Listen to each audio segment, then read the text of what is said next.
So these houses were just plonked on top of this garbage heap. And the first night people were there was a terrible storm. So they were in mud and garbage up to their hips. And some of the houses blew away. They found them 2 blocks down the road because they were not anchored to the ground. Family Relief went in and put in concrete floors and put in grass and put in a playground for the children and built a little school for them and provides them with food and things. But this is only one out of approximately 480 verified white squatter camps in South Africa. Now, approximately 800,000 out of the 3.5 million whites are living in these conditions. And of that, 1/3 are children. Now, these children are hopeless and helpless. There's no running water, there are no toilets, there's no education, because in South Africa, you do not get a school bus that picks you up and takes you to school. You have to wear a uniform, which you pay for school fees, and you have to get transport to and from school, which these people cannot do. So the children, the next generation of white South Africans, are not getting an education. They're underfed. They're suffering from learning disorders and disabilities brought about by malnutrition. Very, very bad situation. Now, I've been talking about this on air for over 3 years and trying to draw attention to the situation in South Africa. But the mainstream media absolutely refuses to even look at the situation, because they were the ones who hatred against the whites in South Africa during the apartheid regime, and they will not now turn around and say, oops, we made a mistake. So I don't know what the hope or lack of hope is for white South Africans. So you have, and Karen, also since 1994, 70,000 that we can verify, because in South Africa you're not allowed to report on crime and you're not allowed to issue crime figures.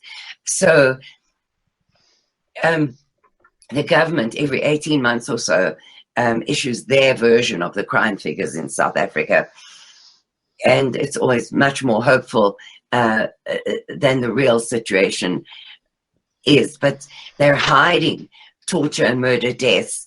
They'll say that a guy was shot in the back 3 times, or a woman that was raped to death died of natural causes. That's what it says on the death certificate. So getting figures out of South Africa is very, very difficult. But we know and can verify 70,000 white people in the last 22 years have been tortured and murdered by blacks. Now, what they do is they tie up the father and they rape the mother and the daughters literally to death. They use broken bottles, sharpened broomsticks. They burn the children with boiling water. They drowned a 12-year-old boy in boiling water. They use hot irons to torture them with. They pour oil down their throats and set it alight. They sometimes sit in the house for 3 or 4 days while they torture the family to death. And then they leave, having stolen absolutely nothing. Nothing. They don't take a thing. And yet in South Africa, that is classified as ordinary crime. Ordinary crime. It is inhumane. It's barbaric. To a degree that it's very, very hard to talk about. Karen. But Stephen, somebody has to. Yes. Somebody has to put the facts out there again, and make people aware and get help for these people.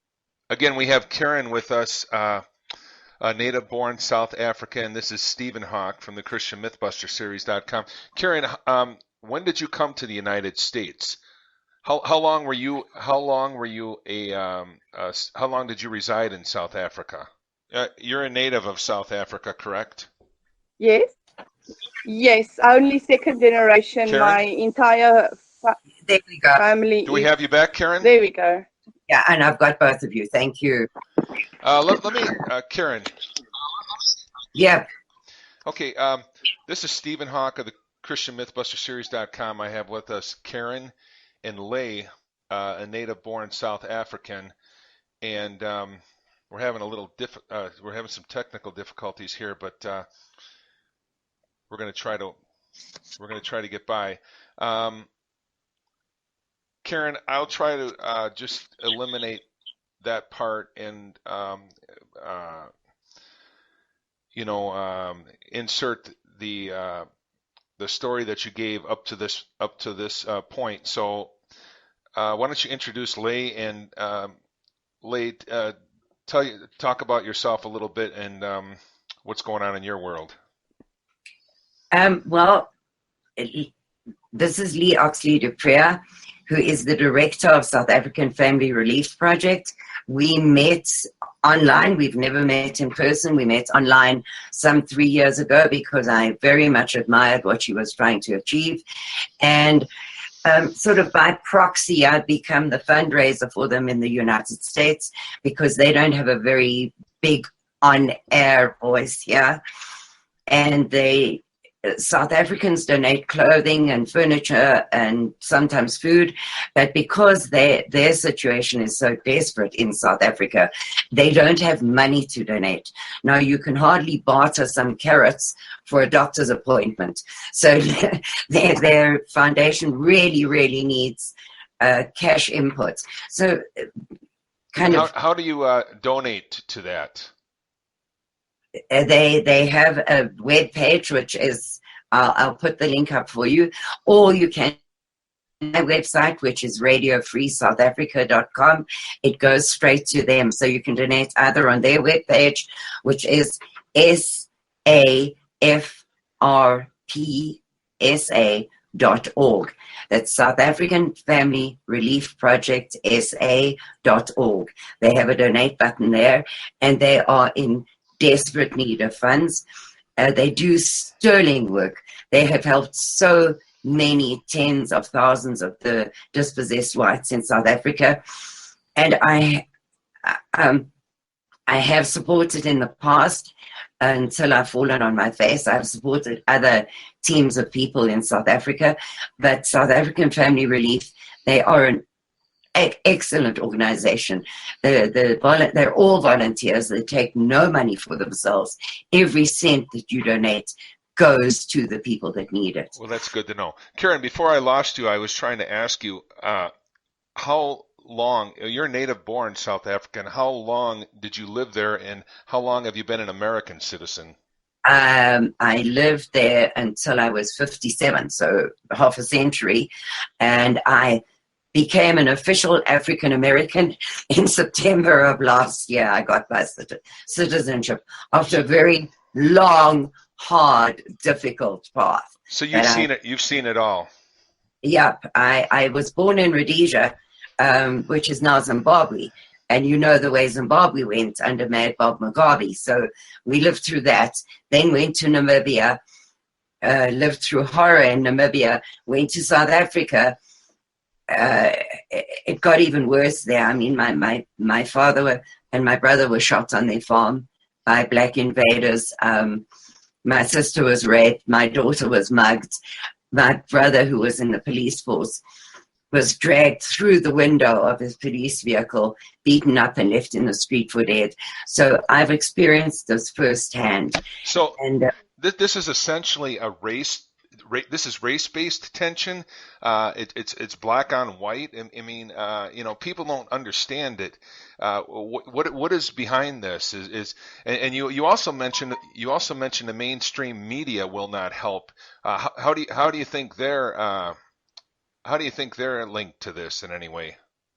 Well, prior to 1994, the apartheid government was much maligned around the world. You know that. There were rallies all around the world. People were waving their lighters in the air and shouting about the terrible whites in South Africa and how we were oppressing the blacks and how we consigned them to unlivable circumstances, etc., etc. Well, you have to understand the history of South Africa to even begin to understand apartheid. But apartheid, translated, means separateness. Now, the whites in South Africa were never a majority, and when they landed in the Cape in South Africa, there were no blacks to be found. The Dutch East India Company landed in the Cape to start a supply station for their ships going to the east. They had no intention of colonizing South Africa. They just wanted to have a place where they could resupply their ships with fresh water, vegetables, fruit, and meat. Now, when they landed there, there was only a small race of blacks living in the Cape, and they have nothing in common with the black races of Africa. They're small, little, almost orange-skinned people called the Khoi. If anybody knows what a bushman is, that's what these people look like. They were isolated groups of them, very seldom more than family groups of 7 or so. And it was 120 years after the white settlers arrived in the Cape that they first met with black tribes coming down from the north, coming south, and the white settlers were moving north to get away from what they considered taxation without representation in the Cape. That's the most simplified method of saying it. Now, is this us versus them mentality similar to what we're seeing in the United States, you think? Or is there history behind this? And do they feel threatened somehow by the whites? Are they trying to take back land? I mean, do you have any insight into that? You know, what this stems from? Well, they are trying to take back land because they say that the whites stole the land from the blacks. However, the whites settled in unsettled areas where there were not blacks. And I mean, in that 400 years, the whites had bought land, bought and sold and traded and whatever for land in South Africa. A third of the land in South Africa is owned by blacks, and another huge percentage of it is owned by the state. But it suits the government's purposes to unite the 13 or more differing tribes in South Africa who are natural enemies of each other. They now have a common enemy, the whites. And so they unite against the white enemy, and they are taught in school as here you need to give reparations for slavery. In South Africa, you need to give the blacks reparations for apartheid. Now, the apartheid system lasted 48 years. That's all. Out of the entire history of South Africa, 48 years was the apartheid system. The new system under the ANC has already been 22 years. So I don't know when the hatred for the white based on apartheid ends and when a new dispensation begins. But they are told daily by the government and all the opposing black political parties that the whites stole. Karen, is this an isolated thing, certain groups of blacks, or do they all essentially agree on this, and do they all gang up on the whites? I'm trying to wrap my head around this. Yes, it is a combined force felt by many whites to be steered by the government to get rid of the whites, as happened in Zimbabwe. So now, it's the world essentially genocide. You see this as genocide. It is genocide. Gregory Stanton of Genocide Watch, which is an American-based organization, very, very left-leaning. He was extremely outspoken against the apartheid regime. He did 2 visits to South Africa. They have put white South Africans on level 6 of 8 levels of genocide. 6 being the preparation phase, 7 being it happening, and 8 being the denial phase.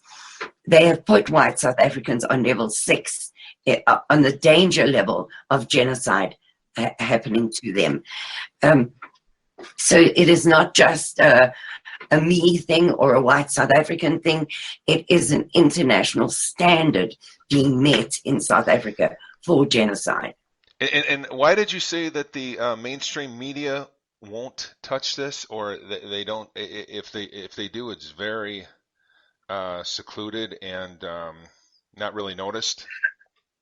Well, the liberal press during the apartheid years was one loud voice against these hateful whites who are oppressing and murdering the blacks at a rate of tens of thousands, these poor blacks are dying. They're not being educated. They're not being fed. They're not, Nelson Mandela himself was a product of universities for blacks in South Africa. He was a lawyer.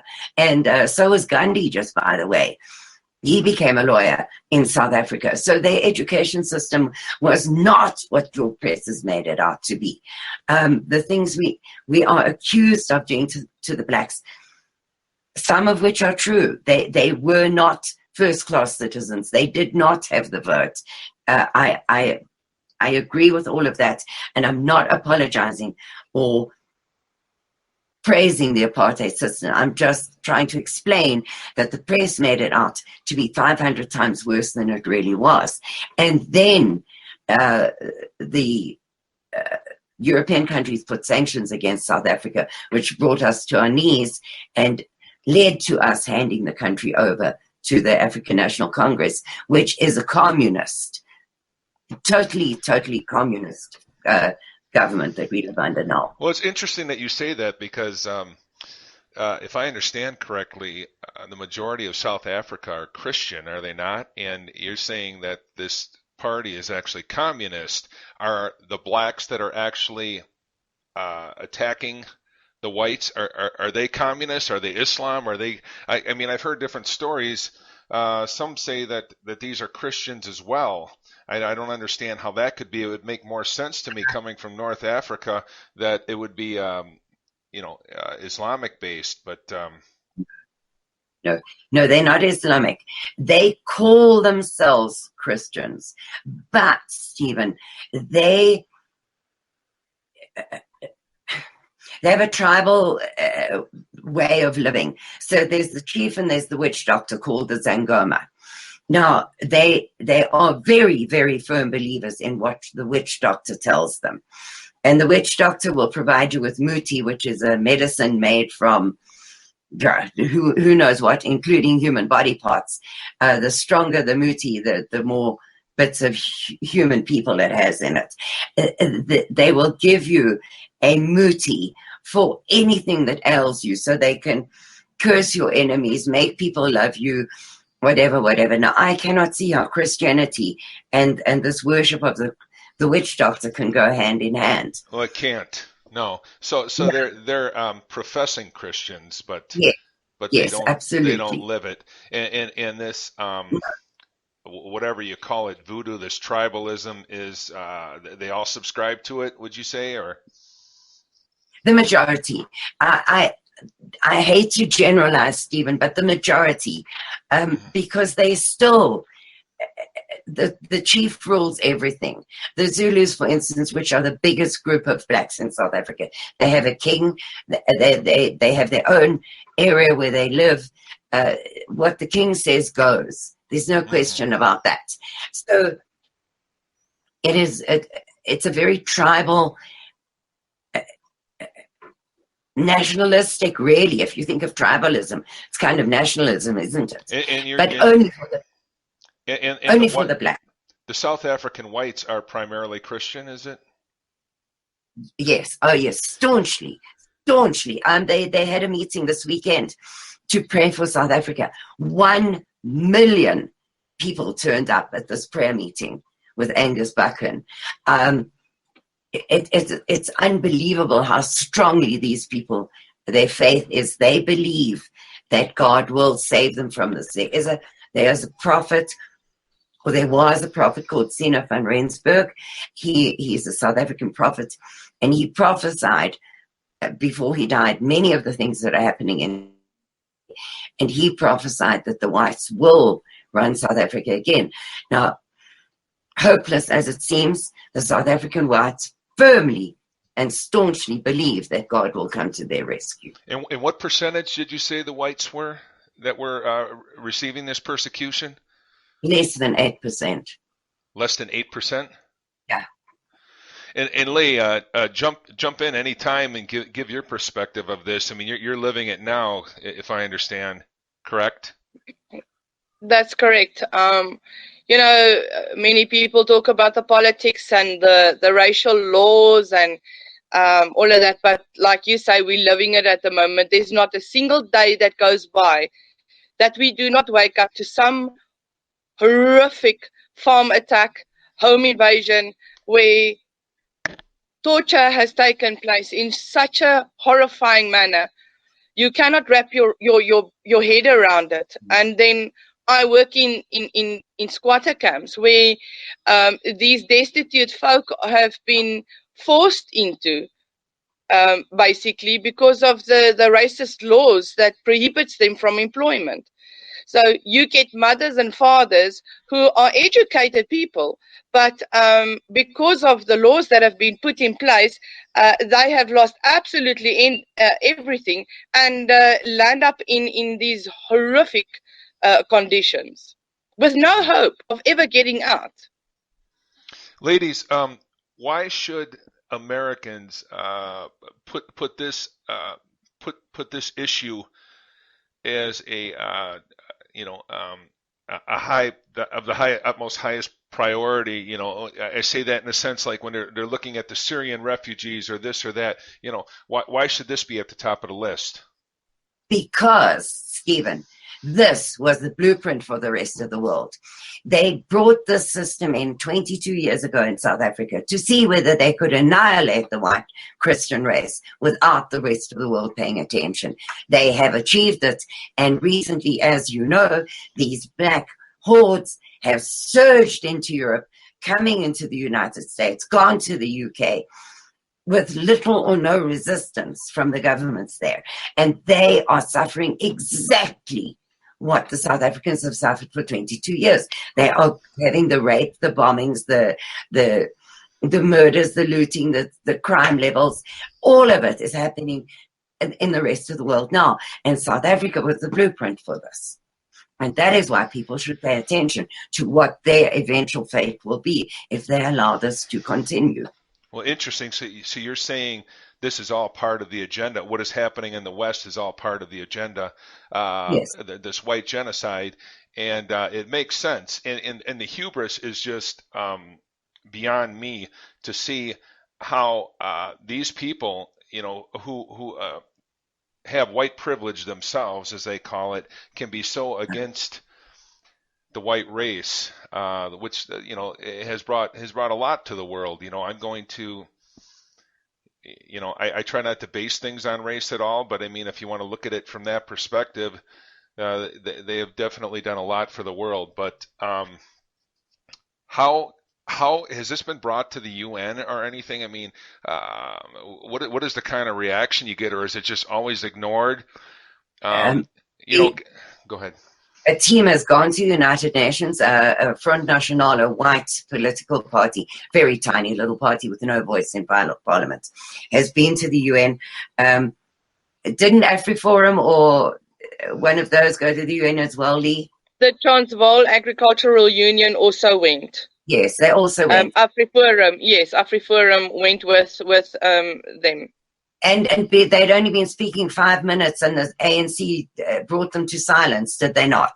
That is correct. That's correct. It was, if it wasn't for the American delegate that stood up and demanded to hear our people speak, I don't know if we would have had a chance to speak, because she kept on twice shouting our delegates down. But then the American delegate stood up and she said that she wanted to hear what the white South Africans wanted to say. However, that was over a year ago, probably about 18 months ago, and we've heard nothing. That's correct. And then they sent a delegation to the Unrepresented People's Organization meeting in Australia. That was also over a year ago, and stated our case to them, because we do have a case as an unrepresented people, but nothing has come of that either. And in the CODESA agreements that were signed prior to 1994, the whites were guaranteed self-determination, that they could have their own place to live safely. However, every time any white organization in South Africa asks the government to please sit down and discuss this, because we need to have our own place where we can be safe, the government just keeps putting it off and fobbing them off. So although we have all these guarantees of safety and the right to health, life and happiness, which seems to none make of them them are being enforced. Complicit because it's not on their agenda, so they brush it aside.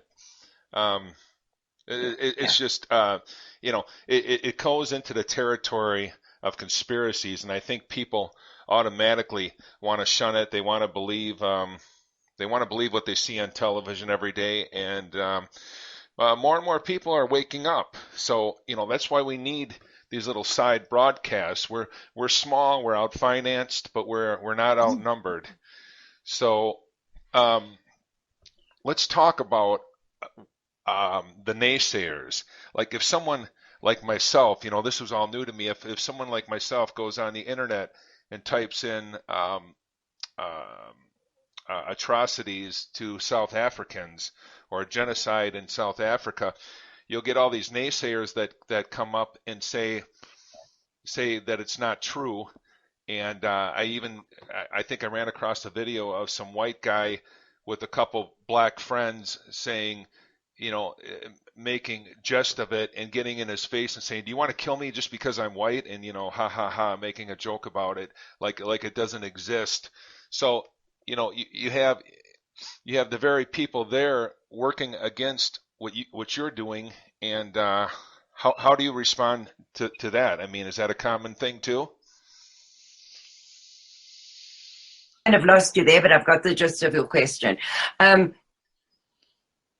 Stephen, if you saw my email and if you saw the comments on the videos that I put out, they cannot attack me on facts. That's what I talk about, is facts, because they attack me on a personal level. And for a very long time, that really got to me, because I'm a little softy, I'm a marshmallow inside, and it really hurt that these people who don't know a thing about me should say that I deserve to be necklaced. And it's great that I'm living in Texas because I could have a sheep like the Ku Klux Klan, because that's who I am. And worse, much worse things than that. But at the same time, you have to grow a thicker skin and stand up against the naysayers and just present facts that they can't argue with. Because as you say, if you Google farm murders in South Africa, you are going to get sick from the pictures that you will find. Absolutely sick. And I've seen them. Yeah, I agree. Nobody can argue the facts that I tell you, and that is why I don't branch off into the Jewish question or the Illuminati or any of those things, because those, you don't have facts to back you up. I talk about the number of deaths, the ANC's complicity, the murders, the camps that these people live in, the terrible conditions they have, the action, because nobody can argue with facts. And that's the only way to deal with the naysayers. I don't know how else to deal with them except bombard them with the facts. And a lot of white South Africans are naysayers as well. Why do you suppose that is? Why do you suppose that is? There's so many naysayers. Just to feed us disinformation, or are you there? I do believe that if you are rich in South Africa, you live in a gated community, you don't drive past these camps every day, they don't impact on your life really. And until the day that you are hijacked or broken into, or a member of your family murdered, it's easy. When you have a foreign visa in your passport and money offshore, it's easy to say that everything's fine here because I'm still making money. No, we see that, Karen. We see families that are being compliant with their businesses. That's why they are rich. That's why they are making so much money. They are employing 90% black and maybe 10% white, if that. And they are living off the fat of the land and complying with the law. So when they are attacked, because when they come onto your property, 7 up to 15 of them, raping your wife, tying up your husband, killing your children, and torturing them for hours, then you realize, but they don't ask you, are you being do you vote for? Who do you stand for? Do you vote for the ANC or the EFF or whatever? The only criteria that your skin is white. You're white. I mean, Leigh, those guys in court the other day, they were taken to court for the torture and murder of an old couple and an 84-year-old woman that they raped to death. And their answer was, we did it because she was white. Correct. And that was the answer in court. And they get away with it. They get away with it. But if you defend yourself when they come onto your property, you will be arrested for murder or attempted murder. And the people who attacked you will walk. You know, as horrendous as this whole thing is, God does know what is going on. And we just don't know how long this has to be endured. But as unpleasant as it is, you know, I think it's important to bring up the naysayers because that's what people see.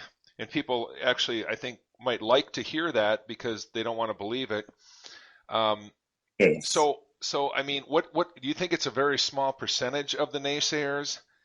Do most whites experience this type of persecution? What's a typical day for a white person in South Africa? I mean, do you have to look over your shoulder every minute? Oh, Leigh, you answer. Yes. Well, I mean, we live on a farm, and you've got to make sure before you go out your home that your surroundings are safe. When you get into your vehicle, you lock your doors. You go to the driveway, drive to the driveway. Usually we try and be more than one in the vehicle because being alone in your vehicle, opening your gate makes you a target. Not everybody can afford electricity. We don't have electricity where we are. Not everybody can afford a beautiful sliding gate with a gate motor and a remote that opens up. So we are forced to get out of our vehicles and open up the gate. That is chance where you can be attacked. When you drive, you make sure that your doors are locked. You look around and the same. If your dogs do not come to your gate when you arrive, there's something wrong. We have to look at aspects of safety. If we drive somewhere, we let a family member know where we are going, so that if anything happens or the person is late, we make sure that we know where everybody is at all times. We've got a security thing on our phones. It pinpoints your location if you are in distress, and that's what you live with every single day. Why don't you carry arms to protect yourself as well? 1994, yeah, Karen, you can answer that one. Yeah, they confiscated all white firearms because under the National Party, you had to register your firearms. So when the ANC government took over, they obviously had the register of firearms and they confiscated them all. Now, the people were told that hand in your firearm at the police station, apply for a new license under the new government, and then your firearm will be given back to you once you get your license. Well, a very, very small percentage of people were given licenses. And right now, there is another push to hand in any remaining firearms. That's correct. Amnesty. So you won't be arrested if you go and hand in illegal firearms right now. But the point is, so whites are not allowed to defend themselves. And even if you defend yourself with a knife, a baseball bat, whatever, when your house is or broken, a gas gun, whatever, you will be arrested. That's correct. Arrested. You will be arrested if you defend yourself against the blacks. You will be arrested. So there's no judicial court process there. You're just automatically the guilty one, is what you're saying. Absolutely, because you're white. Because you're white. Also, these guns that were handed into the police, they are being rented out to criminals at about $15 a day. And then plus that are stolen in police lockup and in the army bases. They are rented out and stolen. I'm sorry, I'm trying to actually wrap my head around this. So you can't trust the police either. Oh no, No, No. The sir, police are that's the corrupt. biggest mistake you can make. Oh, So are you okay, Leigh, for instance, you're still there. Are you seeing friends drop off at a regular rate? Like, do you have friends that are murdered from a year ago or anything like that, or family? I mean, Um, I've, I've had friends that have been murdered, yes. I know But Karen told her story, yeah, which is horrific. my previous partner went to go and drop off someone at the airport, and he was hijacked. 6 weeks later, his body was found next to the road, and his vehicle in a black area called Ivory Park, stripped, and he was beaten to death and left on the side of the road. So these things aren't broadcasted either, so you don't know. You only know by word of No, mouth. no. correct. There is a whole thing going on in South Africa at the moment. There are two towns in South Africa, Coligny and Lichtenburg. They are being burned to the ground by South Africans. And today, this morning, I saw on Facebook, why is this not in the news? The police have run out of rubber bullets. Ammunition, yeah. They've retreated from the one town. The stores have been looted. The houses have been burnt down. These two towns are on fire, and yet there's nothing on TV or in the media about it. People are learning Yesterday morning at about let's say 7 o'clock, 8 o'clock, we heard over our security radios of an elderly couple that was trapped in the shop, and they were begging for help for the police, but the police could not get there. Luckily, some family members came through with their truck and saved them from their shop. They looted everything. Is the police force all black? I mean, do they hire white people as well? majority black. They are Pardon me? predominant. They do have some. They do have some blacks, but not some whites, but not very many. And the whites contribute to this injustice as well against their own people. I mean, they have to do. I don't know the answer to that, Leigh. No, I don't know the answer to that either. I mean, they see it as a job. I have a friend in the police force. She knows of so many corrupt cops. She's a white female, and she's thinking of immigrating to Europe, or wherever she wants to go. She says she can't take it anymore. Blacks who have been there less time that she has been are being offered higher positions and rank, and she's been there for many years, and she's still in the same position. So she has no chance of forwarding her career whatsoever. Well, but then, Stephen, there's also this. Where are these people going to go? Because you cannot, unless the United Nations or Amnesty International have designated you with refugee status, no country will take you as a refugee. So, firstly, that 800,000 in camps have not got the money to get visas and get out. Yeah. And the ones who can get out, there's not a country that will take you. They will not take you as a refugee. And we don't qualify for immigrant status in most countries because you need very high qualifications or lots of money to be an immigrant. I fortunately was married to an American, but the path to get citizenship here was horrendously difficult and very, very expensive. That's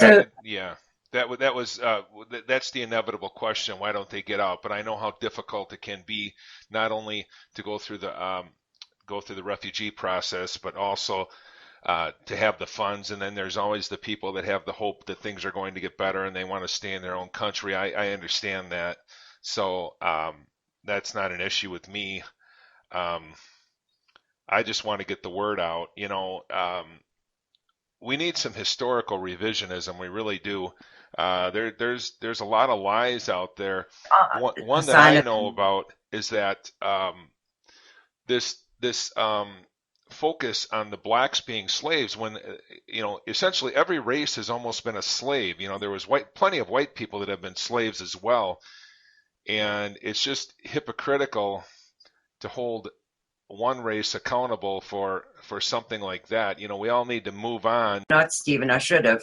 That's okay. We'll have to wrap it up soon anyway now. But what I was saying was, we just people in general need to have a change of heart and carry on, because we've all been slaves.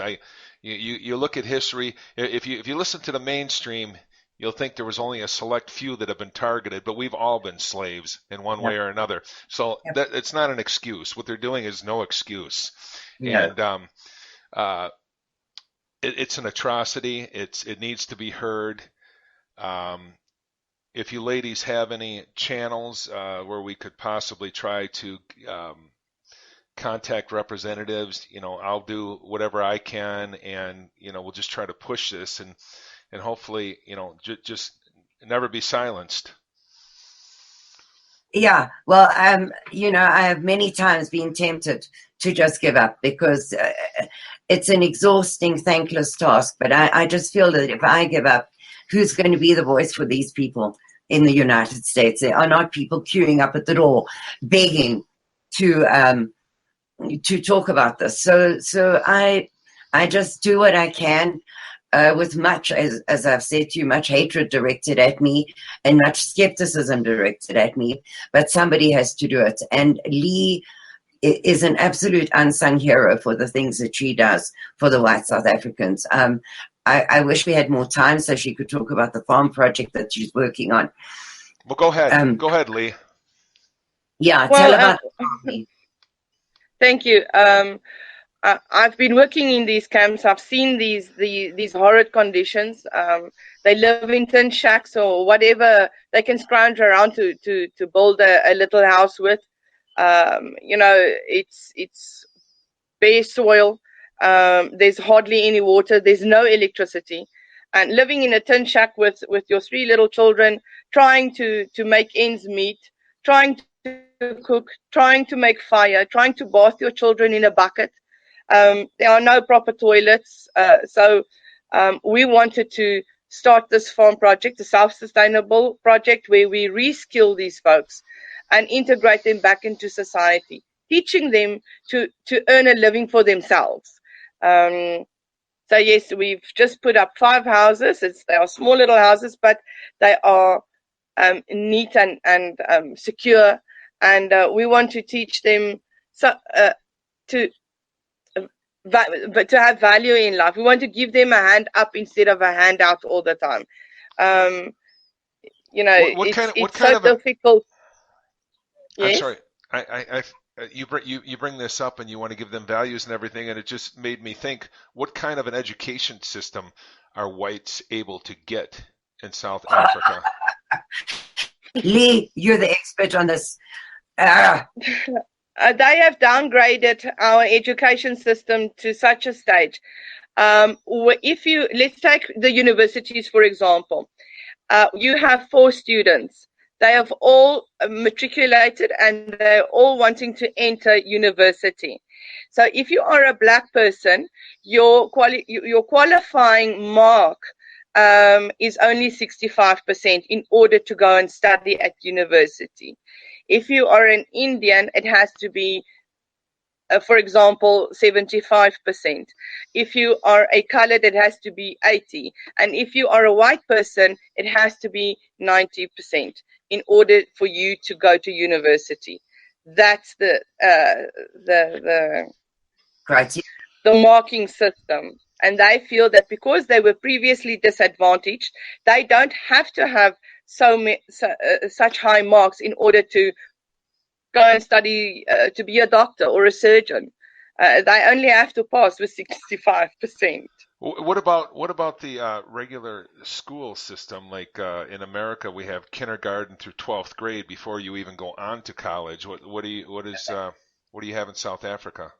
exactly the same. We have a grade R, which is the year before you go to grade 1, and that's to prepare the child for school, teaching him to count and know colors and things like that, and then from grade 1 up to matric. Are whites a minority in the schools as well? We have 53 million black South Africans, and we are only 4.5 white South Africans. And then we have an additional plus minus 30 million illegals in South Africa. So we are a very, very tiny group against nearly 70 million. It sounds like, what is there, a bunch of enclaves set up in South Africa? That's the way America is becoming. No, the whites are scattered all over the place. It's not kind of this is a black town and this is a white town. It's not okay.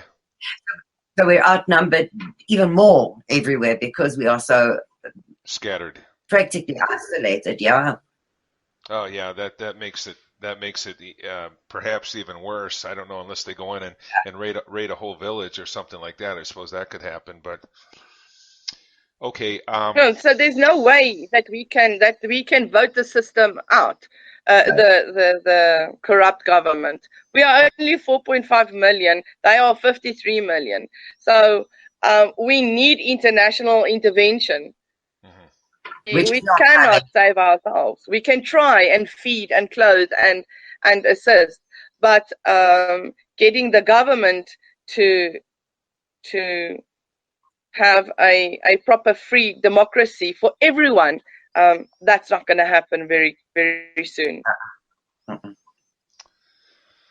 Well, keep the faith. Let's post as much information as we can. And Karen, you said you'd give me links and everything, so people can go there and perhaps donate or write their representatives or somehow get this broadcasted in any way, shape, or form.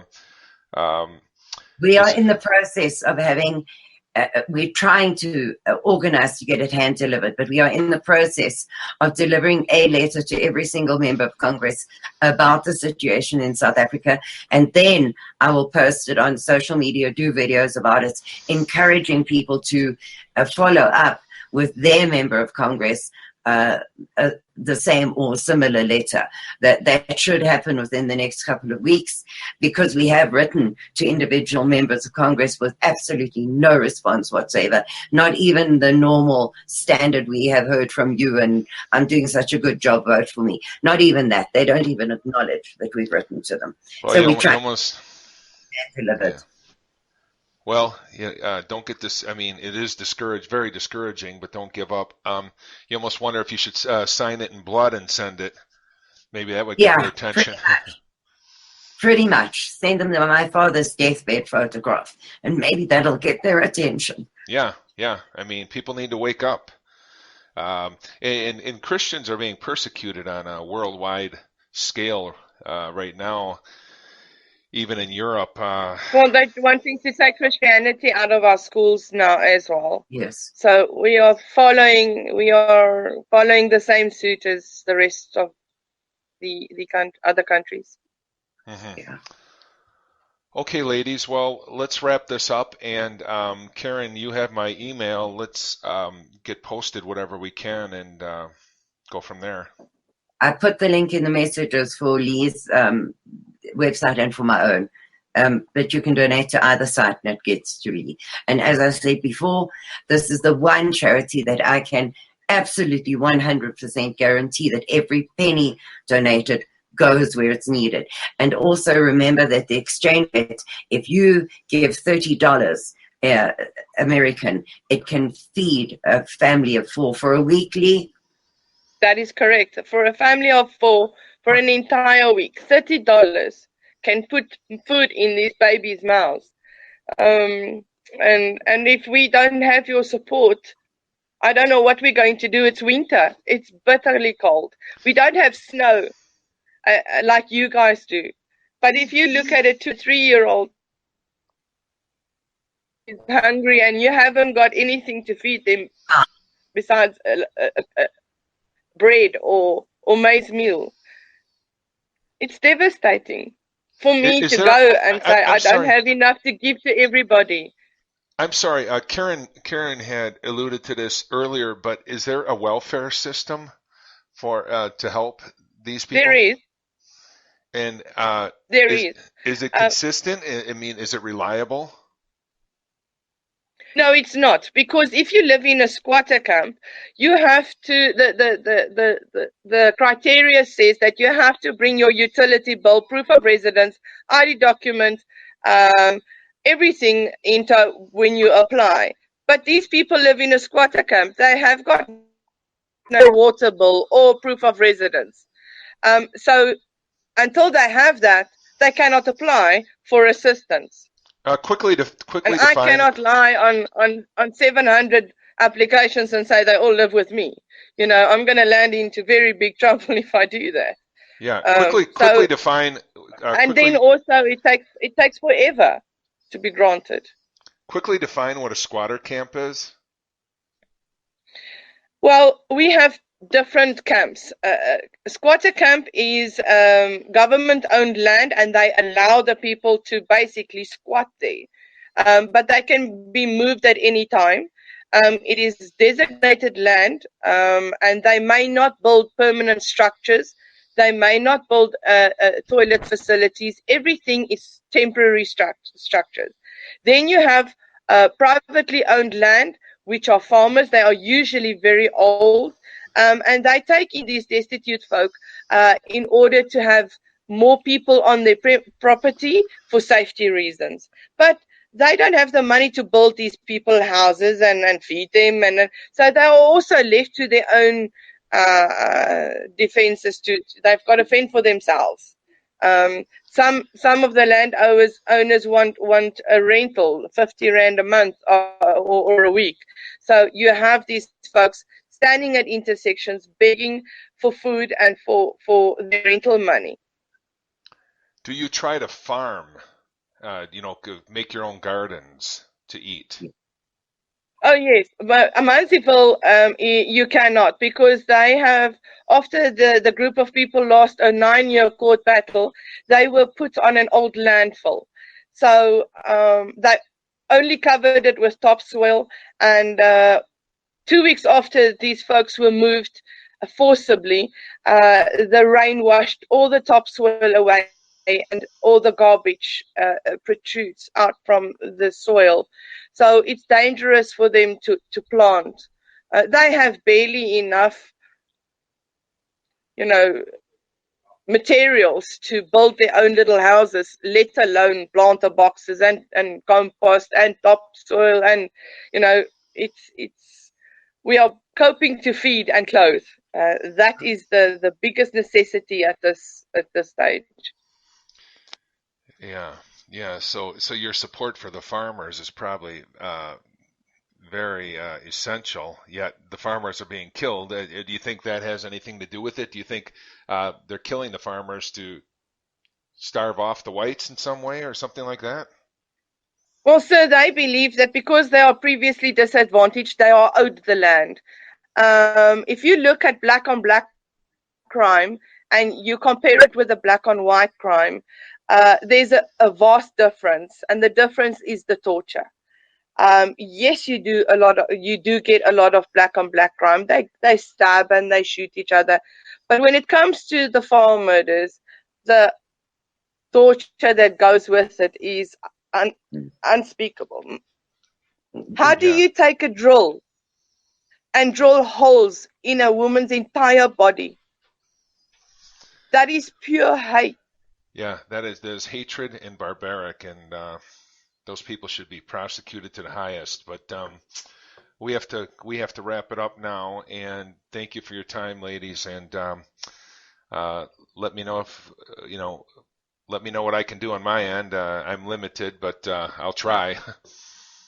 Thank you very much, Stephen, and thank you for this opportunity for getting our message out. Sure. Okay, well, thank you, sir. Yeah, you're welcome. Hang in there, keep the faith, and we'll talk again, hopefully. Okay. Thank you. All right. Okay, thank you. Bye bye. Bye-bye.